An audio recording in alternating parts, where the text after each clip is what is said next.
Chapter 23. The Magus. Violin drove a dagger into the eye of one of the Vorgs guarding the underground prison cells, then took his head off at the neck with her sword. Haille pushed to keep up with her pace and her fury, engaging the other guard and exchanging a few rapid strokes before slipping Elkhart past the Vorg's defenses and stabbing him through the heart. Both guards dead, the others fleeing, Violin and Haille pulled open the doors to the catacombs that ran beneath the streets of the city. The other elves that had accompanied them on the rescue caught up with them and helped to pull the doors open. The blast of cool air that wafted out was stale and smelled of the hundreds of people kept in captivity below the city. They were pale, thin, their eyes sunken in their sockets, but they were blessedly alive. Haille counted women, children, and men among them. He took the scimitars and hand axes from the dead Vorgs and handed them to the first two men to emerge. "We'll need every fighting man we can get." The men nodded and fell in with the other fighters, who were shepherding the released Caracenians to the plaza and the causeway to the safety of the mainland. Among the prisoners, Haille recognized Antons he knew, if not by name, by face, people from the court, even a few of his teachers from the academy. When he saw Madame Havisham, his teacher, who had given him his punishment for tripping Caitlin, he called to her. Her face registered such surprise, her hands coming together over her heart before she embraced Haille like a lost son. "Prince Haille, you are alive and come to our rescue." "With the help of friends. There are Antons here." "Yes, many. They fled Antis when the city fell. The council came here." "Where are they?" "Deeper in the catacombs. I'm sure they are helping up the old and the wounded." "Take me to them." She did, calling out to the fleeing people, "Make way for Prince Haille Hillborn, our liberator and savior." The flow of escapees parted slightly for them to pass, but closed again as grateful citizens pressed forward to touch Haille, clasp his hand, or touch his passing shoulders. It was not the response he was used to as Talamar's bane, but he thought back to what Val had said about a prince representing hope. Maybe he spoke true. The catacombs were used as storage, shelter from storms, and, in parts, a prison. The deeper chambers had been used for the sick, injured, and old. Members of the council, nobles, teachers, field workers, and servants all mixed together, helping the stragglers out. Haille found Michael Myers, one of the council members supervising the lifting of a few wounded men on stretchers. He had been a rotund man, but in captivity he had leaned down, his skin hanging in folds on his face to make him seem older than he was. "Prince Haille," he cried out, "you are the one to release us." "One of many. Hopefully we will liberate the city, but first we must get you all to safety. Where are the other council members?" "Lady Migdol, Roland Holyheed, and Joseph Mesfin are here. Lady Radley was closer to the front and I guess already above ground. Lady Breathcourt is dead. So is Heath Rayleigh." "Yana?" "Yana Yancelil has been held apart from us," a familiar voice said from behind him. Haille turned to face his sword instructor Ivan. He could not keep himself from embracing his old mentor and friend. "Ivan, you made it to Carasen's too." "Only to be imprisoned with the rest. My chances might have been better had I fled east. The Vorgs made a rampage there as well. At least I could have fought against them more. There will be opportunity for that if you want. There are Vorgs aplenty still above. Let me find a sword." Yana was not yet found, but Haille felt hope within him. They had breached the city walls, driven the Vorgs back, and now rescued the citizens trapped as hostages. The tide was turning, and with more fighters like Ivan Greenwolf joining the resistance, Haille's heart swelled with the same optimism that he saw in the faces of the freed prisoners. "Yana, I must find you." Ivan found a sword once they were above the catacombs, and he ran along with Haille and Violin as they smote down Vorgs that attacked the stream of captives making for the gate. Imprisonment had not diminished Ivan's skill. If anything, he fought with a pent-up fury, slaying Vorgs with efficiency and without mercy. The plaza was clear on its north side, where they ushered the people to the gate, but the battle still raged on the periphery. The two dark elks marauded through the ranks of elves and men. One, without a rider, was fighting with Darid, the ranger with his back to the city wall. On the other elk rode the very leader of the Vorgs, the blue-black Captain King, crowned with his braided gold helm, plated in armor, missing one arm but swinging a deadly poleaxe with the remaining one. "Violin, he is here," Haille said. Violin knocked a dead Vorg off the end of her sword and looked across the plaza. She wiped sweat from her brow with her forearm, and her jaw flexed. "Someone has to stop him. And someone has to find Yana." There were still many battles to fight. The captives were numerous. It was as if half the populations of both Kherasans and Antis had been crammed below. By chance, Haille turned his eyes skyward to the highest point on the highest structure in the city, the fire tower that held the harbor light to guide ships at night. On the edge of the tower, he caught sight of the silhouette of a robed figure surveying the movement of armies and the escape of prisoners. But more than that, he felt the figure's attention, his gaze, his ire, focused on him, the Magus. Haille had no doubt about who it was commanding and conducting the forces of the Vorgs. As if to confirm his suspicions, he noticed a second figure, kneeling and bound beside the first, a hint of red hair lifting in the breeze. "Yana." "He's waiting for me," Haille said under his breath. "Don't go alone," Violin said. "He need not. I'll come," Ivan said from beside them. It was all the permission Haille needed. He started for the base of the tower, Ivan in his wake, while Violin joined her brothers in the plaza, continuing to defend the escaping captives.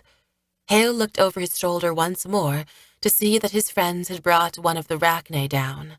Freed captives were pouring through the gate. "Haille, our chance is now," Ivan called to him. Haille turned and followed. Together they fended off Vorgs, not bothering to kill, only to maim and move them out of their way. Haille bent his focus on the entrance to the towers and the staircase beyond. Any Vorg sentries had long fled their posts, but the doors were still locked from within. Haille could even feel a tingle of magic when he put his hands to the doors. But he was determined not to be stopped. He swung Elkhart, glowing with its own aura of power, and struck the door. The blade bit through the wood as if it were wet paper.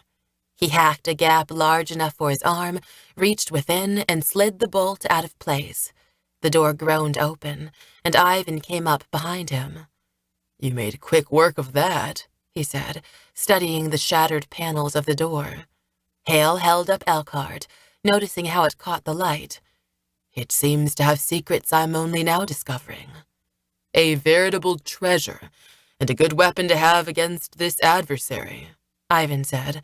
"Let's climb." The staircase was wide and wound in a spiral. Haille could smell the sea breeze through the windows as they ascended. Somehow the day had passed, and the sun had slipped behind afternoon clouds, lighting them up, a red face burning over a restless sea. Higher into the tower, the winds buffeted them, and Haille could sense the structure swaying. He paused to catch his breath and steadied himself on the wall. The blood was coursing in his temples, his mouth was dry, his thighs burning. Ivan slowed beside him, his sword brandished and catching the red light from outside. "It's as if the world is on fire," Haille panted. "Come, let us end this." They started up again. No guards were left to slow them. This was the domain of the Magus alone. They made a few more revolutions, the peaks of the houses even smaller below, the horizon wider. The tower rocked more in the increasing wind. They turned a final corner, and the sky opened up before them, the stairwell at an end. Haille paused to rally his strength, to line up side by side with Ivan, but most of all to compose himself for whatever lay in wait for them. They sprinted up the last few steps together, the walls falling away. Haille took in the platform about them. The center space was dominated by a towering ironwork, a pedestal holding a cauldron for flames, the giant brazier that lit the way for ships at sea. Nothing burned there now. The metal was rusted by the sea air and blackened by years of fires. Barrels of oil stood stacked on the north end of the platform, while the figure they sought stood on the eastern edge, his back turned to them as he surveyed the drama unfolding in the plaza below. Yana was next to him, bound and gagged. Her eyes met Haille's own, then Ivan's. She struggled to speak, but the gag in her mouth was too tight. The Magus wore a long mahogany robe with dark embroidery on the edges, runes sewn into the fabric with black and gold thread. Haille did not know their meaning. The hood was folded down on the Magus' shoulders, and his head was bare, his collar stiff and high about his neck. He took his time to study the battle, but Haille was certain the Magus was aware of their presence. With slow, measured steps, he and Ivan moved apart, ready to flank their adversary. The wind lifted the edges of the mahogany cloak and whistled in the ironworks. Yana's hair twirled. Finally, the Magus folded his hands and turned.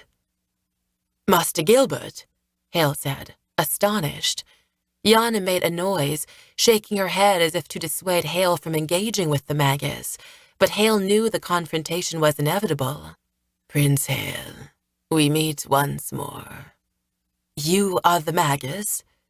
"Is it so surprising?" Master Gilbert said, his voice flat, as if weary.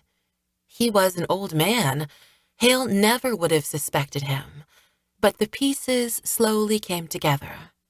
The last time Haille had seen the old man was in the library, when he had been sent to help him as punishment for tripping Caitlin. As a librarian, Gilbert would have had access to the books of the occult, and he would have spent a lifetime gathering knowledge, consolidating power, his kind manners and gentle personality, a deception that had worked on them all. Hiding in the wide open. "Come, Haille. He is cornered," Ivan said, moving closer. "It's time." Haille readied Elkhart. Gilbert's face was drawn, the lines deeper than Haille remembered, his expression blank. Haille had the sense of closing in on a snake, coiled to strike. The librarian pushed back on his sleeves to reveal withered arms and liver-spotted hands. His fingers became rigid as he began to conjure power. Haille knew he had to act. He set his feet, ready to spring and strike, at Gilbert's hands, then his neck, the steel of Elkhart bright and defiant. "Haille, wait!" The plea came from Nathan. He had appeared at the top of the stairs, his chest heaving, his shirt dark with perspiration. He tried to call out again, but his voice caught. "Haille, we can't," Ivan said, stalking closer to Yana and Gilbert. Nathan flung out his hand, uttered a spell of summons, and something broke free around the librarian's neck and flew to Nathan's hand. In the rays of the setting sun, its blue surface took on a bruised purple hue, but Haille recognized the moonstone immediately. Master Gilbert fell to his knees, leaning against Yana, his head bowed as if in exhaustion. Nathan raised his other hand, calling down a powerful wind that buffeted Yana and the old man, sliding them across the stone of the platform and away from the edge. "He is not the Magus," Nathan cried out before turning to Ivan. "He is! He was my master!"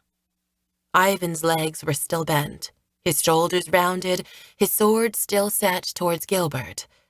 But slowly, Haille noticed him transform. He stood taller and lowered his sword to his side. His face took on an amused expression before it hardened into one of hate. His free hand swept upwards, and a bolt of power struck Nathan. Then, with a flick of his wrist, Ivan levitated Nathan across the platform and smashed him into the waiting barrels of oil, knocking loose the top row and sending a few rolling to the edge, where they slipped over to fall and shatter on the rocks of the seashore far below. "You?" Haille said, agog. Ivan took a few steps towards the edge and regarded the battle. He was in no hurry, his sword lowered, as if he feared no attack from Haille. After a few moments he turned, sniffed at the air, and gave Haille a slight nod. Haille felt cold as the weight of Ivan's gaze fell on him. "Our last masks are discarded now, Haille." "But you, all this time, I thought you were my friend." "Who is to say I am not? I offered you a path to power, Haille. I introduced you to the font of Jasmine. You could have been powerful. Sade recognized it." "But you are one of the Servor. You serve the Cryan." Ivan snorted. "You don't understand. You've been poisoned by the elk. The Servor are fools. They wait for masters who are not coming. The old Cryan are dead. I am the new Cryan. We could be the Cryan. You, me, and Gregor there."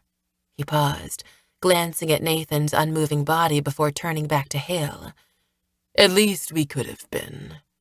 You failed, Haille. You squandered your choice at the font." "But Sade wanted the power for himself. He was ready to betray you." Ivan's eyes flickered. "None of that matters now. You don't matter now." Haille was blinded by a flash of blue. He only had time to duck, but was enveloped anyway. To his surprise, the magic surged around him but did not touch him. It was as when Sade had cast a spell of fire on him, and he had averted it. He had done nothing consciously, yet his mind was a flurry of voices, whispering incantations he was just on the verge of understanding. Old voices, wise voices, voices for the good, the light. Adamant's gift. Whatever the elk had done to him, it was protecting him now. Ivan appeared as perplexed as he, grimacing as he sent more spells of destruction Haille's way, only to have them wither and fizzle in the air. Haille knew not to waste his opportunity. He charged, swung Elkhart at his sword instructor, his former friend and mentor. Ivan met his strike and engaged him stroke for stroke. He was fast, strong, and better than Haille. After all, he had taught Haille everything he knew of swordsmanship. For that reason, Haille countered with unorthodox blocks and combinations, hoping to catch Ivan off guard. But his instructor proved able, his knowledge prodigious, his defenses impenetrable, his counter-strikes bone-jarring. Haille was on the defensive, and he moved about the space of the platform, dodging, weaving, and feeling while his strength diminished. Ivan had not even broken a sweat. The effort he expended besting Haille was minimal. Haille realized he should never have come alone. Now he was facing this adversary, this betrayer, without help. Yana was bound, Gilbert unconscious. He was not sure if Nathan was alive or dead. He needed time.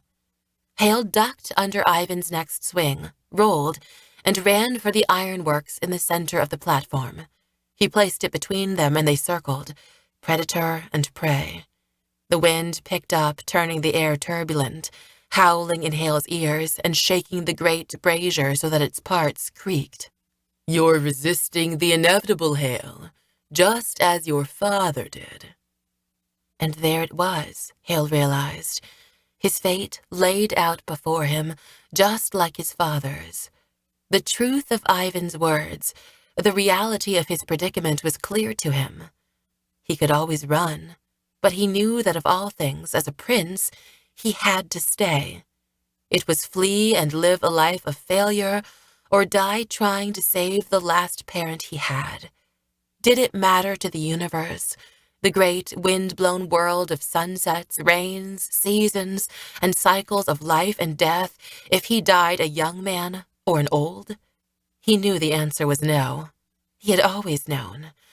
Every time he had perched on the edge of a tower contemplating letting the force of his loneliness and self-loathing drive him off, every night of empty despair on Drellstrom, every moment he relived his father dying in his arms, Ivan was on him in a heartbeat, bringing a barrage of blows down upon him. Hale's arms burned, his stomach fluttered. When would he give up and give in? It seemed as if momentum, the habit of living, was the only thing animating his resistance now. Ivan slipped past his blocks and opened a gash on Hale's forearm, then punctuated the move with a stab of the end of his sword into Hale's thigh. With a sudden flourish, Ivan stepped in for a final attack. Haille was in pain, injured, limping, his moves uncoordinated, his footwork maladroit. It did not take Ivan much more effort to disarm Haille, knocking Elkhart from his hand and kicking it aside with a sweep of his leg. Hale's own leg burned with shards of pain. His forearm throbbed, the blood dripping freely from it. He knew he would not kneel. He would stand as he died, and hopefully, perhaps, someone watching from below would witness at least that. "Finish it," he said. "I won't beg. You are a traitor, and you will someday die a traitor's death." Ivan sneered. "I am a man of power, more power than you will ever know, boy. Death will kneel to me, even if you won't." Ivan turned his shoulders, lined up his sword, and breathed deep. Haille readied himself for the coming strike, hoping it would be quick. His attention focused on the blade about to descend. He only noticed the flash at Ivan's midsection out of the periphery of his vision. Ivan made a sudden gulp, his sword trembling. His mouth twisted before his lips parted, baring his teeth in a grimace of surprise and discomfort. Haille swallowed, wondering what Ivan was waiting for, when he noticed a string of blood drip from Ivan's lips. A wider stain was spreading at his waist along the length of his belt. Ivan removed a hand from the handle of his sword and placed it on his torso. The shift in weight was enough to collapse him. His knees buckled. His legs fell sideways, his torso tipped forward as if in a bow, but it was only when he struck the ground in two severed pieces that Haille realized Ivan had been cut through the middle. Standing behind him, Elkhart poised in her hands, her bindings untied, her body twisted from delivering the fatal swing, was Yana. They stared at one another, dumb for a long moment, before she lowered the sword down on Ivan's neck and completed what had turned into an execution. Behind her, next to the ropes he had loosened, was Nathan, collapsed against the ironworks but very much alive. Yana dropped Elkhart to the ground when it was finished, her eyes filmed with tears as she took Haille in her arms. There were no words for all they were feeling at that moment. A flood of every emotion he had known in a lifetime coursed through him, poised on that fire tower, up on this precipice in the rafters of the world. Yana released him, keeping one arm clasped around him as she pulled back. "You have friends?" She turned to Nathan. "I do. Let me check on him and Master Gilbert." Haille retrieved Elkhart, sheathed it, and crossed over to Nathan. His hair and skin were shiny with oil leaked from the barrels, and a goose egg was rising on the side of his head, but he was alert and breathed a deep sigh as Haille approached. "You did good, friend," Haille said. Nathan nodded, taking a look at the pieces of his former master. "He's gone? Not coming back," Yana said. Master Gilbert was harder to rouse, and when he did wake, his eyebrows furrowed together and he pulled on his beard. "Prince Haille, Lady Yana, how did I get... Wherever am I? Master Gilbert, what is the last thing you remember?" The librarian did not answer. Instead, his face blanched and he scrambled backwards. Haille turned with Nathan and Yana and took in the sight that had so frightened the old man. The Rachne and its rider, the leader of the Vorgs, had emerged from the stairwell, taken in the carnage, and now closed on the four of them. The elk's nostrils flared as it glowered over them, the wind whistling in the points of its antlers. The Vorg's poleaxe flashed red in the sunset, and his teeth glistened, sliding against one another. Haille drew Elkhart and stepped to the fore, unsure what use the sword would be against the rack of antlers and the strikes from a mounted opponent, certain his share of narrow escapes had been spent. The Vorg urged his elk forward, corralling them in the direction of the eastern edge of the platform. Haille's mind was empty of ideas. Master Gilbert was still unsteady on his feet, and Yana was unarmed. Nathan rose to the occasion, levitating a barrel of oil from the stack and sending it hurtling into elk and rider. But the Vorg caught the barrel with his poleaxe, the staves flying apart with no more harm to him and the elk than a sheen of oil. Nathan went to lift another barrel, but his strength was sapped, and the barrel only tumbled off the stack, rolled, and came to stop at the top of the stairs. "I'm sorry," Nathan said, his lips colorless and pressed together, his head shaking. "I'm too weak." As if he understood, the Vorg charged forward, backing them farther up to the edge. Haille felt the wind whipping his hair and clothes. The plaza opened beneath them as they moved closer. "There's nowhere to go," Master Gilbert said. Haille thought that if he charged at that moment, he might buy an opportunity for the others to flank the elk and flee to the stairs. He breathed deep, centered himself on the elk, keeping the axe of the Vorg in the corner of his eye. He knew if he engaged one, the other would be sure to strike him. It was a decision as to what would give the others more time. He chose the elk, sidestepped in an effort to draw his enemies off to the side, providing a lane for friends to reach the stairs. "Get ready to run," he said. "Haille! No, wait!" Yana cried out. "The stairs!" Haille chanced a look to the stairs, where two figures had emerged. Gale and Violin in unison drew back on bows nocked with arrows that, after a word from Violin, lit up with bright, conjured flames. The elk did not see them, but the Vorg did, turning in time to see them loose the fire arrows, one aimed at him, the other for the elk. He pulled on the elk's mane, but it was too late. The elk bounded after Haille. Haille threw himself to the ground, and he heard the elk let out a surprised bellow of pain as Gale's arrow lodged in his hide. There was a flash of heat as the oil on the Vorg and his mount took light. The platform glowed brilliant as if in the light of the harbor flame itself. Nathan rallied, and with a groan, sent one more barrel rolling into the two figures wreathed in flames. The barrel bloomed into a fireball that lifted up off the top of the tower and rose into the sky, a roiling cloud of heat, light, and smoke.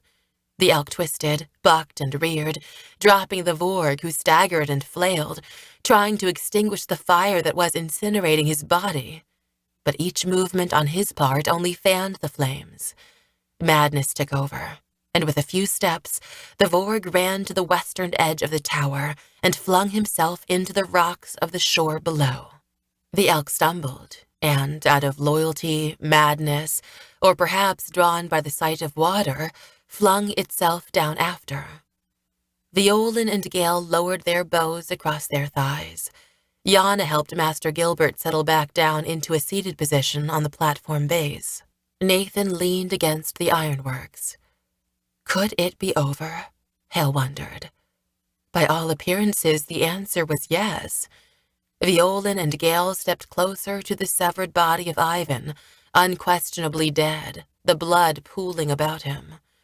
The wind had already cleared most of the smoke from the fires that had overtaken the Vorg and Rachne. Haille inched towards the western edge to peer down, and noted their broken forms lodged in the rocks, steam, smoke, and sea spray mingling about them. Violin and Gale were speaking with Yana. He realized these people from his life had never met one another, which seemed strange to him, since they all had played such outsized roles in events of late. Weak, tried, and relieved, he sat down with an abrupt thump himself. The sun had cleared below the clouds on the horizon, and bathed the sea and sky in long, warm rays that touched the tops of waves and the peaks of houses below. Terns wheeled on the breeze. A pelican dropped to the surface of the water to scoop up a fish. The scent of salt, seaweed, and sand touched his nose, and the cries of gulls reached his ears. They were all the signs, sights, smells, sounds of a world coming back together.